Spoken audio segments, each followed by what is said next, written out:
नमः शिवाय। हर हर महादेव। आइए आज के वीडियो में हम सोमवार की व्रत कथा का श्रवण करेंगे। सोमवार का दिन भगवान शिव शंकर को समर्पित होता है। सोमवार के दिन भगवान शिव शंकर और माता पार्वती की विधि विधान से पूजा अर्चना करने से हमारी सभी मनोकामनाएं पूर्ण होती हैं और जीवन में सुख समृद्धि का आगमन होता है।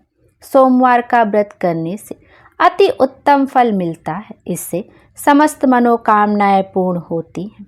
इस व्रत से सभी रोग शोक दूर होते हैं और सुख संपत्ति प्राप्त होती है। कुमारी लड़कियों को मन भावन पति मिलता है। यदि कोई विशिष्ट इच्छा हो तो उसके लिए 16 सोमवार का व्रत करना चाहिए। भगवान शंकर परम दयालु हैं और वह अपने भक्तों की सभी मनोकामनाएं अवश्य ही पूर्ण करते हैं। आइए अब हम सच्चे दिल से भगवान शंकर का ध्यान करते हुए सोमवार की व्रत कथा का श्रवण करते हैं।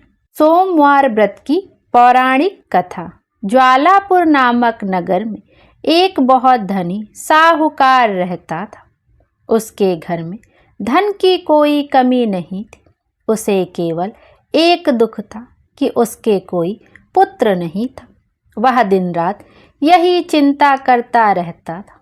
वह पुत्र पाने की कामना से प्रत्येक सोमवार को शिव जी का व्रत और पूजन करता था तथा संध्या काल में शिव मंदिर में जाकर भगवान शिव जी के सामने एक दीपक प्रज्वलित करता था। उसके इस भक्ति भाव को देखकर एक दिन माता पार्वती जी ने भगवान शिव से कहा, प्रभु, यह साहूकार आपका अनन्य भक्त है और सदैव आपका व्रत और पूजन श्रद्धा पूर्वक करता है। आपको इसकी मनोकामना पूर्ण करनी चाहिए। माता पार्वती की बात सुनकर शिव जी ने कहा, हे पार्वती, यह संसार कर्म क्षेत्र है। जिस प्रकार किसान खेत में जैसा बीज बोता है वैसा ही फल काटता है, उसी प्रकार इस संसार में हर व्यक्ति अपने कर्मों के अनुसार ही फल भोगता है। तब माता पार्वती ने अत्यंत आग्रह के साथ कहा, प्रभु, यह साहूकार आपका अनन्य भक्त है और यदि इसे कोई दुख है तो वह दुख आपको अवश्य ही दूर करना चाहिए, क्योंकि आप सदैव अपने भक्तों पर दयालु रहकर उनके दुखों को दूर करते हैं। यदि आप ऐसा नहीं करेंगे तो मनुष्य आपकी सेवा और व्रत क्यों करेंगे। माता पार्वती का ऐसा आग्रह देखकर भगवान शिव ने कहा, हे पार्वती, इस साहूकार के कोई पुत्र नहीं है। इसी चिंता में यह दुखी रहता है। इसके भाग्य में पुत्र ना होने पर भी मैं इसे पुत्र की प्राप्ति का वर देता हूँ, पर इस पुत्र की आयु केवल 12 वर्ष की होगी। इसके पश्चात वह मृत्यु को प्राप्त हो जाएगा। इसके लिए इससे अधिक मैं और कुछ नहीं कर सकता। यह सारा वार्तालाप साहूकार सुन रहा था। इससे उसे ना तो कोई प्रसन्नता हुई और ना ही दुख हुआ। वह पहले की तरह ही भगवान शिव जी का व्रत और पूजन करता रहा। कुछ समय बीतने पर साहूकार की स्त्री गर्भवती हुई और 10वें महीने में उसे एक अति सुंदर पुत्र प्राप्त हुआ। साहूकार के घर में बहुत खुशी मनाई गई। साहूकार ने निर्धनों तथा ब्राह्मणों को अन्न, वस्त्र और धन आदि देकर संतुष्ट किया, परंतु उसने किसी को पुत्र की आयु का भेद नहीं बताया। जब वह बालक 11 वर्ष का हो गया तो उस बालक की माता ने साहूकार से बालक के विवाह आदि के लिए आग्रह किया, लेकिन साहूकार ने कहा कि अभी मैं इसका विवाह नहीं करूँगा, इसे पढ़ने के लिए काशी जी भेजूँगा। फिर साहूकार ने अपने साले अर्थात बालक के मामा को बुलाकर और उसे बहुत सा धन देकर कहा, तुम इस बालक को पढ़ने के लिए काशी जी ले जाओ और रास्ते में जिस स्थान पर भी रुको वहाँ यज्ञ तथा ब्राह्मणों को भोजन कराने के बाद आगे जाना। वे दोनों मामा भांजे यज्ञ कराते और ब्राह्मणों को भोजन कराते हुए जा रहे थे। रास्ते में प्रतापनगर नामक शहर पड़ा। उस शहर के राजा की पुत्री का विवाह था, इसीलिए शहर को अच्छी तरह सजाया गया था। दूसरे राजा का लड़का जो राजकुमारी से विवाह के लिए बारात लेकर आया था, वह एक आंख से काना था। उसका पिता इस बात से बहुत चिंतित था कि कहीं वर को देखकर कन्या के माता पिता विवाह से इनकार ना कर दें। इसलिए साहूकार के अति सुंदर बेटे को देखकर उसके मन में विचार किया कि क्यों ना दरवाजे के समय इस लड़के को वर बनाकर ले जाया जाए। ऐसा विचार करके वर के पिता ने उस लड़के और उसके मामा से बात की तो वे दोनों तैयार हो गए। फिर उस लड़के को दूल्हे के कपड़े पहनाकर तथा घोड़ी पर चढ़ाकर दरवाजे पर ले गए और सारा कार्य प्रसन्नता से पूरा हो गया। फिर वर के पिता ने सोचा कि विवाह कार्य भी इसी लड़के से करा लिया जाए। ऐसा सोचकर उसने लड़के और उसके मामा से कहा, यदि आप फेरों और कन्यादान के काम को भी पूरा कर दें तो आपकी बड़ी कृपा होगी। उन्होंने स्वीकार कर लिया और विवाह कार्य भी अच्छी तरह संपन्न हो गया। परंतु जाते समय लड़के ने राजकुमारी की चुनरी के पल्ले पर लिख दिया, तुम्हारा विवाह तो मेरे साथ हुआ है, लेकिन जिस राजकुमार के साथ तुम्हें भेजा जाएगा वह एक आंख से काना है। मैं तो काशी जी पढ़ने जा रहा हूँ। लड़के के जाने के बाद उस राजकुमारी ने जब अपनी चुनरी पर ऐसा लिखा हुआ पाया तो उसने राजकुमार के साथ जाने से इनकार कर दिया और कहा कि यह मेरा पति नहीं है, मेरा विवाह इसके साथ नहीं हुआ है। मेरा पति तो काशी जी पढ़ने गया है। राजकुमारी के माता पिता ने अपनी पुत्री को विदा नहीं किया और बारात खाली हाथ लौट गई। उधर साहूकार का लड़का और उसका मामा काशी जी पहुँच गए। वहाँ जाकर उन्होंने यज्ञ करना और लड़के ने पढ़ना शुरू कर दिया। जब लड़के की आयु 12 वर्ष की हो गई तो उसकी मृत्यु का दिन समीप आ गया। लड़के के मामा को इस बारे में कुछ पता नहीं था। उस दिन उन्होंने यज्ञ का आयोजन किया हुआ था कि लड़के ने अपने मामा से कहा, मामा जी आज मेरी तबीयत कुछ ठीक नहीं है। मामा ने कहा, अंदर जाकर लेट जाओ। लड़का अंदर जाकर लेट गया और थोड़ी ही देर में उसके प्राण निकल गए। यज्ञ के बीच में जब उसके मामा ने आकर देखा कि वह मृत अवस्था में पड़ा है तो उसे बहुत दुख हुआ। उसने यज्ञ का कार्य अधूरा रह जाने के डर से किसी से कुछ नहीं कहा और संयम रखा। फिर यज्ञ का कार्य समाप्त कर ब्राह्मणों के चले जाने के बाद उसने रोना पीटना आरंभ कर दिया। संयोग से उसी समय शिव पार्वती जी उधर से जा रहे थे। जब उन्होंने जोर जोर से रोने की आवाज़ सुनी तो माता पार्वती ने भगवान शंकर से कहा, प्रभु कोई दुखिया रो रहा है, उसके कष्ट को दूर कीजिए। जब शिव पार्वती ने उसके समीप जाकर देखा तो वहाँ एक लड़का मृत पड़ा था। पार्वती जी बोली, प्रभु यह तो ज्वालापुर के साहूकार का लड़का है जो आपके वरदान से उत्पन्न हुआ था। शिव जी बोले, हे पार्वती इसकी आयु इतनी ही थी, आयु पूरी हो जाने के कारण यह मर गया। तब माता पार्वती ने कहा, हे प्रभु आप इस बालक की आयु बढ़ाइए, नहीं तो इसके माता पिता तो तड़प तड़प कर मर जाएंगे। माता पार्वती के बार बार आग्रह करने पर भगवान शिव ने उसको जीवित कर दिया और शिव जी की कृपा से लड़का ओम नमः शिवाय कहता हुआ उठ गया। भगवान शिव और माता पार्वती कैलाश पर्वत को चले गए। तब वह लड़का और उसका मामा उसी प्रकार यज्ञ करते तथा ब्राह्मणों को भोजन कराते हुए अपने घर की ओर चल दिए। रास्ते में वे प्रतापनगर पहुँचे। और वहाँ पर आकर उन्होंने यज्ञ आरंभ कर दिया। जब वहाँ का राजा उधर से गुजरा तो उसने उस लड़के को तुरंत पहचान लिया और अपने महल में ले जाकर उन दोनों का बहुत आदर सत्कार किया। साथ ही बहुत सा धन, आभूषण और वस्त्र देकर उन्हें राजकुमारी के साथ विदा किया। जब वे अपने शहर के निकट पहुँचे तो मामा ने कहा कि पहले तुम्हारे घर जाकर सूचना दे आता हूँ। जब उस लड़के का मामा घर पहुँचा तो साहूकार और उसकी पत्नी घर की छत पर बैठे थे और उन्होंने यह प्रण कर रखा था कि यदि हमारा पुत्र सकुशल लौट आया तो हम नीचे आ जाएंगे, नहीं तो छत से कूदकर अपने प्राण त्याग देंगे। इतने में उस लड़के के मामा ने आकर बताया कि आपका पुत्र सकुशल वापस आ गया है, तो उनको विश्वास नहीं हुआ। तब मामा ने शपथ पूर्वक कहा कि आपका पुत्र अपनी स्त्री के साथ आया है, तो सेठ अपनी पत्नी और सगे संबंधियों के साथ नगर द्वार तक गया और आनंद के साथ उनका स्वागत कर उसे अपने घर ले आया। वे बड़ी प्रसन्नता के साथ रहने लगे।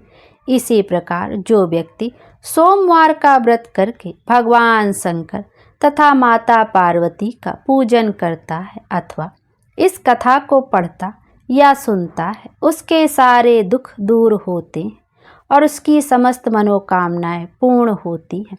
बोलिए शंकर भगवान की जय। आइए अब भगवान शंकर की एक अन्य पावन कथा का श्रवण करते हैं। इस कथा को सुनने से भगवान शंकर के प्रति गहरी आस्था उत्पन्न हो जाती है और आनंद की अनुभूति होती है। आइए उसी पावन कथा का श्रवण करते हैं। बोलिए भगवान शंकर की जय। एक बार की बात है, देवताओं के राजा देवराज इंद्र ने किसानों से किसी कारण से नाराज होकर 12 वर्षों तक वर्षा न करने का निर्णय लेकर किसानों से कहा कि अब आप लोग 12 वर्षों तक फसल नहीं उगा सकेंगे। सारे किसानों ने परेशान और व्याकुल होकर एक साथ इंद्रदेव से वर्षा करने की प्रार्थना की कि हे इंद्रदेव, कृपा कीजिए, ऐसा मत करिए, कृपया हर वर्ष पर्याप्त वर्षा किया कीजिए। तब इंद्रदेव ने कहा, यदि भगवान शंकर अपना डमरू बजा देंगे तो वर्षा हो सकती है। किसानों के बार बार विनती करने पर देवराज इंद्र ने किसानों को यह उपाय तो बताया, लेकिन साथ में गुप्त वार्ता करके भगवान शिव से यह भी आग्रह कर दिया कि आप किसानों से सहमत बिल्कुल मत होइएगा भोलेनाथ। इधर जब किसान देवराज इंद्र के बताए उपाय अनुसार भगवान शंकर के पास पहुँचे तो भगवान शंकर उनसे कहने लगे, क्योंकि देवराज इंद्र भी उनसे पहले आकर ही सहायता मांग चुके थे। भगवान शिव ने कहा, किसान डमरू तो बजेगा, लेकिन अभी नहीं, 12 वर्षों बाद। अब किसान निराश हो गए। तब किसान जब निराश हुए तो उन्होंने सोचा कि इन 12 वर्षों में अब कृषि तो होगी नहीं। खेत में अगर फसल उगाएंगे तो वह सूख जाएगी, व्यर्थ हो जाएगी, फसल भी नहीं उगेगी। तो इससे अच्छा है जब तक वर्षा नहीं होगी तब तक हम खेती ही ना करें। अब उन किसानों में से एक किसान ऐसा भी था जिसने खेत में अपना काम करना नहीं छोड़ा। सारे खेत वर्षा न होने के कारण बंजर हो चुके थे, धरती में दरारें पड़ चुकी थी। लेकिन एक वही किसान था जो नियमित रूप से पहले की तरह अपने खेत जोतता, निराई गुड़ाई करता, बीज बोता और खाद भी डालता। यह सारा दृश्य देखकर गांव के किसान उसका मजाक उड़ाने लगे कि भाई, अभी तो अगले 12 वर्षों तक वर्षा का कोई नामो निशान नहीं है। और यह बात तो तुम भी जानते हो कि भगवान शिव ने भी स्वयं कहा है कि अगले 12 वर्षों से पहले तो डमरू बजेगा नहीं, और वर्षा तभी हो सकती है जब भोलेनाथ अपना डमरू बजाएंगे। तो ऐसे में तुम बारिश ना होने के बाद भी खेतों में आकर काम कर रहे हो। इससे तुम्हारा समय भी बर्बाद हो रहा है, तुम्हारी मेहनत भी बर्बाद हो रही है, और तुम्हारा धन तो बर्बाद ही हो रहा है। लेकिन उस किसान ने पता है क्या कहा? उसने उन बाकी किसानों से कहा, हाँ, आपकी बात सही है। मैं भी जानता हूँ कि 12 वर्षों तक फसल नहीं उगने वाली, वर्षा नहीं होने वाली। लेकिन मैं यह काम तो केवल अपने अभ्यास के लिए कर रहा हूँ, क्योंकि अगर 12 साल तक हम खेती नहीं करेंगे, हल नहीं चलाएंगे, गुड़ाई निराई नहीं करेंगे, तो मैं खेती किसानी का काम भूल जाऊंगा, और फिर मेरे शरीर को मेहनत करने की आदत भी तो छूट जाएगी। और खेती के काम में तो किसानों को बहुत परिश्रम करना पड़ता है, इसलिए मैं तो यह सारी मेहनत केवल इसलिए कर रहा हूँ ताकि अगले 12 वर्षों बाद जब बारिश होगी तो फिर अपना काम करने में मुझे कोई कठिनाई ना हो। उसी समय भगवान शिव देवी पार्वती के साथ आकाश भ्रमण पर निकले हुए थे। देवी पार्वती ने भी उस किसान और अन्य किसानों के बीच की इस वार्ता को सुना। सारी बात सुनने के बाद देवी पार्वती भगवान शिव से विनम्र स्वर में बोली, प्रभु, देखा आपने यह किसान अपने खेत में परिश्रम इसलिए कर रहा है ताकि यह लगातार 12 वर्षों तक वर्षा न होने के कारण कहीं अपनी मेहनत करना ना भूल जाए, कहीं हल चलाना ना भूल जाए, कहीं खेती किसानी का काम करना ही ना भूल जाए। और आप हैं कि आप भी तो 12 वर्षों तक अपना डमरू ना बजाने का निर्णय लेकर बैठे, तो कहीं ऐसा ना हो प्रभु कि इन 12 वर्षों के बाद जब आप डमरू बजाना चाहें तो आप डमरू बजाना ही भूल जाएं। आप भी तो डमरू बजाना भूल सकते हैं। माता पार्वती की बात सुनकर अब तो भोलेनाथ भी चिंतित हो गए, यह देखने के लिए कि डमरू बज रहा है या नहीं। उन्होंने अपना डमरू उठाया और उसे बजाने का प्रयास करने लगे, और तभी जोरदार आवाज़ के साथ डमरू बजना शुरू हो गया, और देखते ही देखते आसमान में काली घटाएं छा गई, तेज बारिश शुरू हो गई। और जो किसान अपने खेत में हर दिन नियम से काम कर रहा था, उसके खेत में भरपूर फसल आ गई, क्योंकि उसने अभी कुछ दिन पहले ही जुताई करके उसने अपने खेत में बीज बोए थे। अब वर्षा होने के कारण कुछ ही दिनों में उसके खेत में हरी भरी लहलाती हुई फसल खड़ी हो गई, और बाकी के किसान जो केवल हाथ पर हाथ धरकर बैठे थे, यह सोच रहे थे कि अगले 12 वर्षों तक तो वर्षा नहीं होगी। और जब यह बात भली भांति पता है तो ऐसे में सूखे खेतों में भला परिश्रम करना और अपना समय बर्बाद करने से क्या फ़ायदा होगा। अब वे किसान पश्चाताप करने लगे, और उधर उस किसान को अपनी फसल का भरपूर लाभ मिला। जो किसान अपने मन में सकारात्मक सोच लेकर बैठा था, तो ऐसा ही होता है, कभी कभी हम अपने जीवन में चल रही परेशानियों से बहुत परेशान हो जाते हैं, या हम किसी काम के लिए मेहनत कर रहे होते, तब हमारी उस मेहनत का फल हमें नहीं मिलता। हम लगातार काम करते जाते, लगातार प्रयास करते जाते, फिर भी जब मेहनत का फल नहीं मिलता है, फिर एक समय ऐसा भी आता है कि हम थक हार मान कर बैठ जाते हैं। लेकिन हो सकता है कि वही क्षण हमारे पूरे जीवन को बदलने वाला हो। इसीलिए हमें मेहनत करना कभी नहीं छोड़ना चाहिए।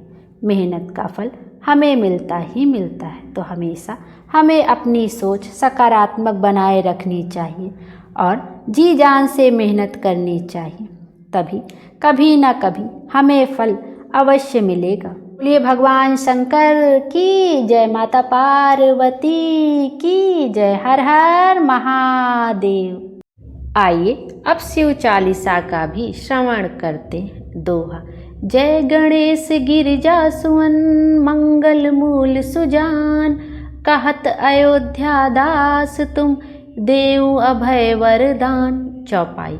जय गिरिजापति दीन दयाला, सदा करत संतन प्रतिपाला, भाल चंद्रमा सोहत नीके, कानन कुंडल नाग फनीके, अंग गौर सिर गंग बहाए, मुंड माल तन छार लगाए, वस्त्र खाल बागंभर सोहे, छवि को देखी नाग मन मोहे, मैना मात की हमें दुलारी, बाम अंग सोहत छवि न्यारी, कर त्रिशूल सोहत छवि भारी, करत सदा शत्रुवन क्षयकारी, नंदी गणेश सोहे तह कैसे, सागर मध्य कमल हैं जैसे, कार्तिक श्याम और गणराव, या छवि को जत जात न काऊ, देवन जबहि जाए पुकारा, तबहि दुख प्रभु आप निवारा, किया उपद्रव तारक भारी, देवन सब मिलहि तुम्हें जुहारी, तुरंत सडानन आप पठायो, लौ निमेष महि मार गिरायो,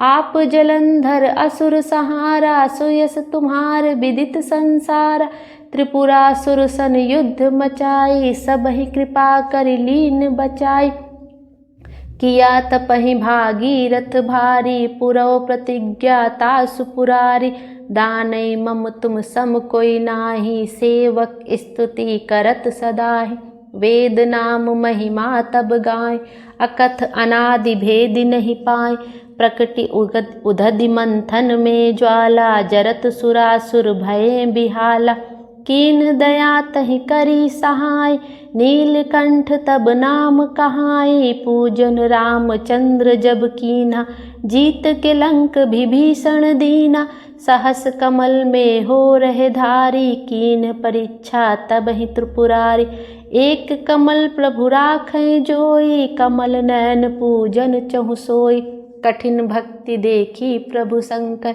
भय प्रसन्न दिए इच्छित वर, जय जय जय अनंत अविनाशी, करत कृपा सबके घटवासी, दुष्ट सकल नित्य मोहि सतावै, भ्रमत रहो मोहि चैन न आवे, त्राहि त्राहि मैं नाथ पुकारो, यही अवसर मोहि आन उबारो, ले त्रिशूल शत्रुअन को मारो, संकट ते मोहि आन उबारो, मात पिता भ्राता सब होए, संकट में पूछत नहीं कोई, स्वामी एक है आस तुम्हारी, आए हरऊँ अब संकट भारी, धन निर्धन को देत सदा ही, जो कोई जाचे वो फल पाही, स्तुति के ही विधि करो तुम्हारी, क्षमहु नाथ अब चूक हमारी, शंकर हो संकट के नाशन, विघ्न विनाशन मंगल कारण, योगी यति मुनि ध्यान लगावें, नारद सारद शीस नवावें,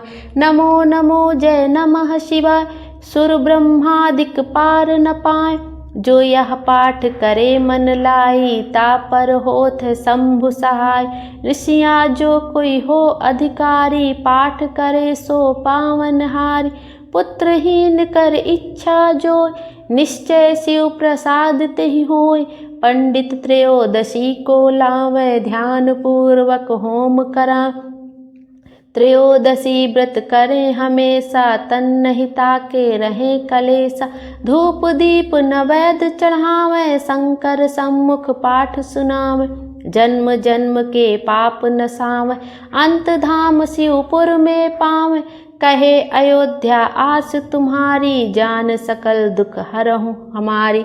दोहा। नित्य नेम कर प्रातः ही, पाठ करो चालीसा, तुम मेरी मनोकामना पूर्ण करो जगदीश, मगसर छठी हे मंत्र तु, संवत 64 जान, आ स्तुति चालीसा स्योहि, पूर्ण कीन कल्याण। प्रेम से बोलिए शंकर भगवान की जय। यह था भगवान शंकर की शिव चालीसा। इस चालीसा के श्रवण मात्र से भगवान शिव शंकर बहुत ही प्रसन्न होते हैं। प्रेम से बोलिए शंकर भगवान की जय, माता पार्वती की जय। आइए अब शिव जी की आरती का भी श्रवण करते हैं। ओम जय शिव ओमकारा, हर जय शिव ओमकारा, ब्रह्मा विष्णु सदाशिव अर्धांगी धारा। ओम जय शिव ओमकारा, एकानन चतुरानन पंचानन राजे, हंसानन गरुड़ासन वृषवाहन साजे। ओम जय शिव ओमकारा, दो भुज चार चतुर्भुज 10 भुज ते सोहे, त्रिगुण रूप निरखता त्रिभुवन जन मोहे।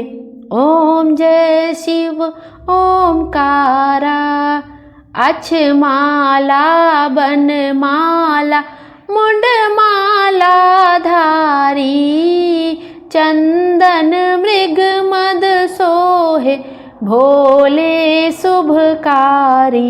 ओम जय शिव ओमकारा, श्वेतांबर पीतांबर बाघांबर अंगे, सनकादिक ब्रह्मादिक भूतादिक संगे।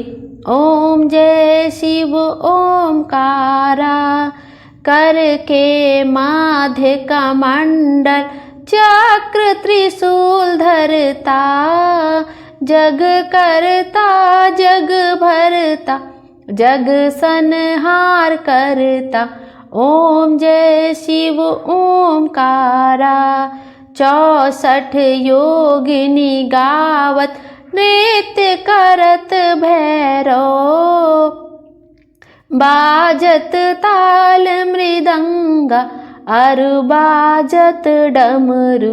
ओम जय शिव ओमकारा, लक्ष्मी वर सावित्री श्री पार्वती संगे, अर्धांगी गायत्री सिर सोहे गंगे।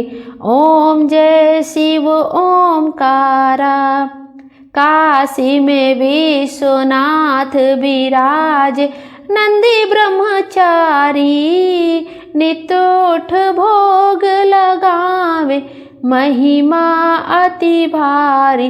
ओम जय शिव ओमकारा, ब्रह्मा विष्णु सदाशिव जानत अविवेका, प्रणवाक्षर के मध्य ये तीनों एका। ओम जय शिव ओमकारा, त्रिगुण शिव जी की आरती जो कोई नर गावे, कहत शिवानंद स्वामी मन वांछित फल पावे। ओम जय शिव ओमकारा, प्रभु जय शिव ओमकारा। शंकर भगवान की जय। हर हर महादेव। ओम नमः पार्वती पतये हर हर महादेव। ओम नमः शिवाय।